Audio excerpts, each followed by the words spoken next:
সাধারণ মানুষকে free and fair ইলেকশনের জন্য প্রতিটি বঙ্গবাসীকে আবেদন করছি, আপনারা রাস্তায় নেমে পড়ুন।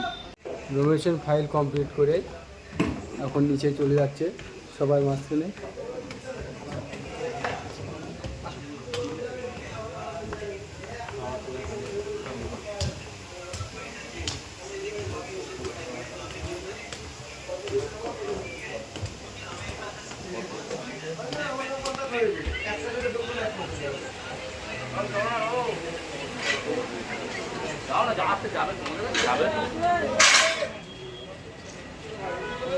পিছিয়ে পিছিয়ে পিছিয়ে পিছিয়ে পিছিয়ে ওখানে যাচ্ছে তো। কি বলবেন, এতক্ষণ লেট হলো কেন? সাধারণ মানুষকে ফ্রি অ্যান্ড ফেয়ার ইলেকশনের জন্য প্রতিটি বঙ্গবাসীকে আবেদন করছি, আপনারা রাস্তায় নেমে পড়ুন।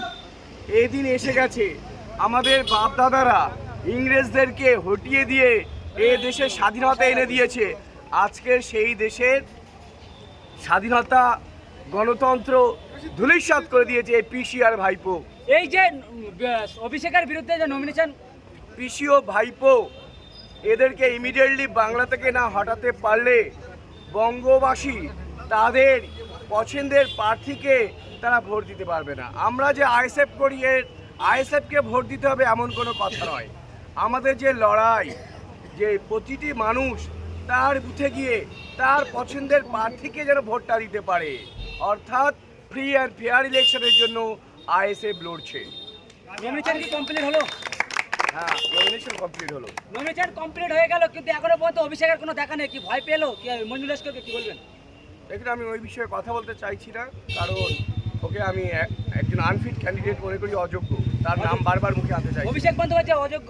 হ্যাঁ, আমার কাছে অযোগ্যই মনে হয়েছে, কারণ ও পার্লামেন্টারি কনস্টিটুয়েন্সিতে দুবার নির্বাচিত হয়ে পার্লামেন্টে একটি বারের জন্য ডায়মন্ড হারবারবাসী মানুষের হয়ে শিক্ষা, সংস্কৃতি, কর্মসংস্থান নিয়ে বলেনি, বরঞ্চ ওখানে যে একটা আমাদের কর্মসংস্থান ক্ষেত্র ছিল ফলতাতে স্পেশাল ইকোনমিক জোন, এই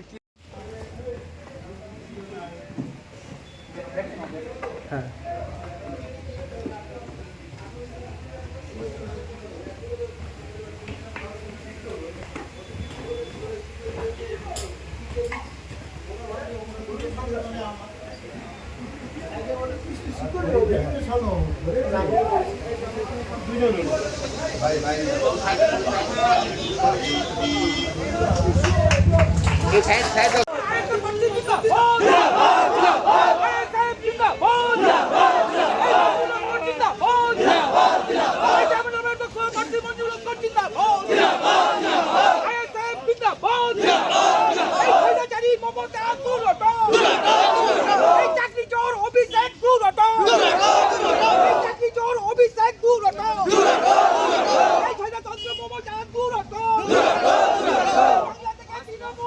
আইএসএফের সমর্থক এবং যারা ভাইরা এসেছেন যথেষ্ট শক্তিশালী এবং সাহসী, এবং ইনারা গুলি খেতেও প্রস্তুত। নমিনেশন সাকসেসফুল হয়েছে কি? 100% কাজ চলছে, তো কিছু জটিলতা আছে, সেটা চলছে, আর কিছুক্ষণের মধ্যেই সম্পূর্ণ হবে। লড়াইয়ের ময়দানে কি দেখা যাবে নুর আলম সাহেবকে? কি বলবেন? লড়াই তো জারি আছে, দেখতে পাচ্ছেন তো। আগের দিন আপনার সরদার মোল্লা সাহেব কি বলেছেন? উনি বলেছেন যে ঘর যে পুড়িয়েছে, এই ঘর পোড়ানোর ঘরটা একমাত্র টিএমসি করতে পারে, অন্য কেউ করতে পারে না। তারপরেও আইএসএফ নেতাদেরকে মিথ্যাভাবে গ্রেপ্তার করাচ্ছে, অভিযোগ উঠছে এলাকাবাসীরা। এটা তো নতুন কিছু না, এটা তো স্বাভাবিক, প্রথম থেকেই চলে আসছিল। এদেরকে কোনোভাবেই দমানো যাচ্ছিল না, বাধ্য হয়ে পুলিশ কাটারকে ব্যবহার করা হচ্ছিল, বাট পুলিশও পারল না। এদের বিরুদ্ধে আমরা গিয়ে ডেপুটেশন দিয়েছি এবং পুলিশকে বলেছি, আপনারা যদি আপনাদের দায়িত্ব পালন করতে না পারেন তাহলে কিন্তু আমরা অনশনে বসবো, বিক্ষোভ দেখাবো এবং আপনাদের বিরুদ্ধে হাইকোর্ট বা সুপ্রিম কোর্টে যাবো। সেক্ষেত্রে পুলিশ আশা করি তার নিজের কাজটা খুব বুঝতে পেরেছে এবং সে থেকে আস্তে আস্তে ওনার নিজের কাজটাকে উনি পালন করার চেষ্টা করেছেন। জিতার পরে কি আশা করছেন বা কি আশা ভাবছেন মানুষের জন্য, সাধারণ মানুষের জন্য? জেতার পরে প্রথম হবে কি, যারা এই চাকরি চুরির পাল্লায় পড়েছিল, যারা টাকা দিয়ে ঘুষ দিয়ে চাকরি পেয়েছিল বা চাকরি হারা হয়েছে, এই সমস্ত ব্যক্তি যুবকের পাশে দাঁড়িয়ে যাওয়া, ওদের যাতে কাজের সুব্যবস্থা হয়। সেই সঙ্গে সঙ্গে আমাদের যাদবপুর লোকসভার মধ্যে সবথেকে বড় সমস্যা হচ্ছে হসপিটাল। হসপিটালে চিকিৎসা পাওয়া যায় না, যদি বা রুগী যায় ডাক্তার থাকে না, যদি ডাক্তার থাকে তো বেড থাকে না, আর কিংবা যদি যেতে যান ডাক্তার থাকে বা রুগী থাকে, তোলামূল্যে দালাল ভর্তি থাকে, তাদের টাকা দিলে তবে বেড পাওয়া যায়। সেক্ষেত্রে এটা আমাদের আশু প্রয়োজন, হসপিটাল পরিবর্তন করতে হবে। শিক্ষাক্ষেত্র তো এখন পুরো গরু চড়ে ভর্তি হয়ে গেছে, সবই ওই চুরির টাকা দিয়ে এসছে, কেউই পড়াশোনার জ্ঞান নেই। 2+2 4 হয় নাকি 1 হয় সেটাও বলতে পারছে না। তার মানে সব তোলামূলে ভরপুর হয়ে গেছে। আমাদের প্রথম কাজ হবে এই তোলামূল বীজমূলকে পুরো উৎখাত করা, তারপরে আমরা সুন্দর একটা সমাজ গঠন করব। নমিনেশন করতে গিয়ে কোনো কি বাধার মুখে পড়তে হয়েছে কোনো বাধা তো প্রতিনিয়ত পড়তে হচ্ছে, কিন্তু আমরা বাধা থেকে উঠে আসা দল, আমরা সংঘর্ষ থেকে লড়াই করে উঠে এসেছি। পুলিশ প্রোটেকশন দিচ্ছে, শাসক দলরা আছে তাদেরকে প্রোটেকশন দেওয়া হচ্ছে, কিন্তু আপনি যাচ্ছিলেন বলছেন আর রাস্তা সাইড করতে বলছে, পুলিশ বলছে সাইডে দাঁড়ান, কি বলবেন পুলিশের বিরুদ্ধে? কি Actually তো পুলিশের অভ্যাসে পরিণত হয়ে গেছে, রাজ্য পুলিশ এখন তোলামূলের পুলিশের কাজ করছে। অর্থাৎ এখন থানার ওসি বা আইসি হয়েছে তোলামূলের প্রধান বা উপপ্রধান, ওদের কথাতেই হবে শেষ কথা। তো সেক্ষেত্রে ওটা তো ওদের কর্তব্য, না হলে ওদের ডিমোশন হবে, সাসপেন্ড হবে, চাকরি চলে যাবে। বাধ্য হয়ে চাকরি বাঁচানোর জন্য তোলামূলের ক্যাডারে পরিণত হয়ে গেছে। এটাই স্বাভাবিক। জিতে গেছি, জেতার আগে কোথায়, জিতে তো গেছি। কি বলবেন এই যে ফুলের তোড়া বা ফুলের যে একেবারে 6 লাখ, কি বলতে চাইছেন এখন মানুষের এত সারা জেতার আগেই? যাদবপুর লোকসভা থেকে আইএসএফ জিতে গেছে,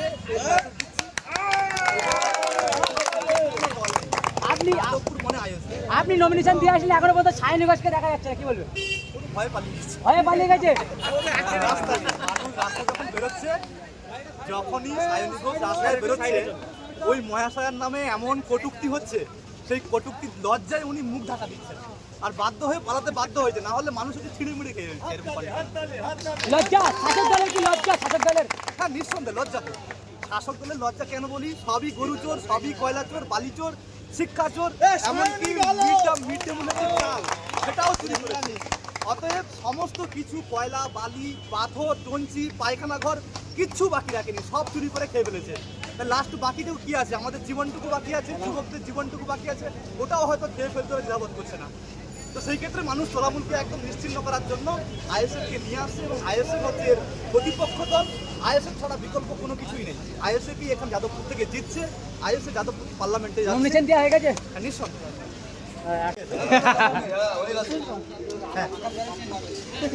এই যে TV3 বাংলা লাইভের চ্যানেলে এত দর্শক দেখছেন, এই দর্শকদের নিয়ে কি বলবেন?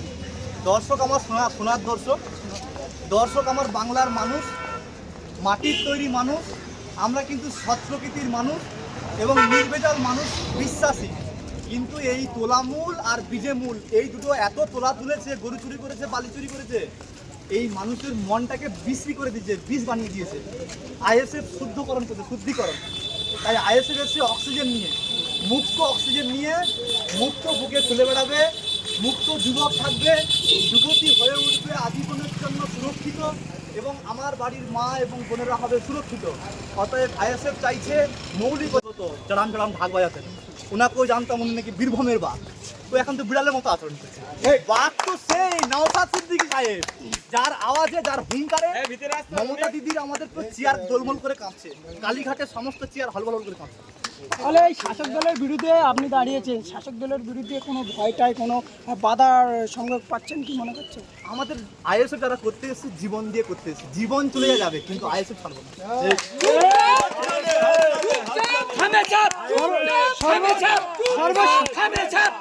সর্বশেষ প্রশ্ন, এই যে ভাঙড়বাসী আইএসএফের হয়ে আমরা দেখেছি প্রচুর হারে লড়াই করেছেন, ভাঙড়বাসীদের জন্য পার্সোনাল ভাবে কি বলবেন?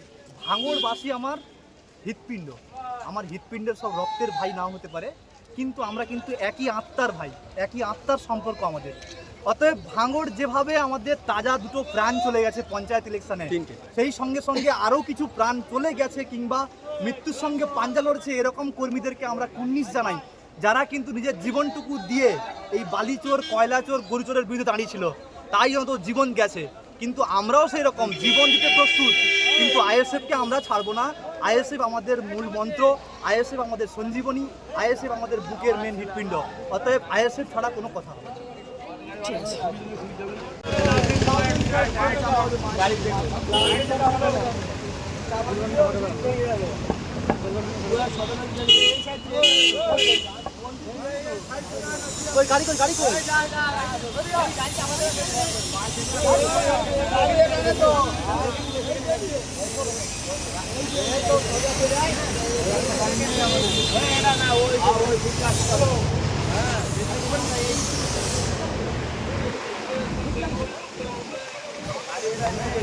ফোন নাম্বার চাপ পুলিশ কিছু দেবে। গাড়িওয়ালা কই গাড়িওয়ালা ফোন করে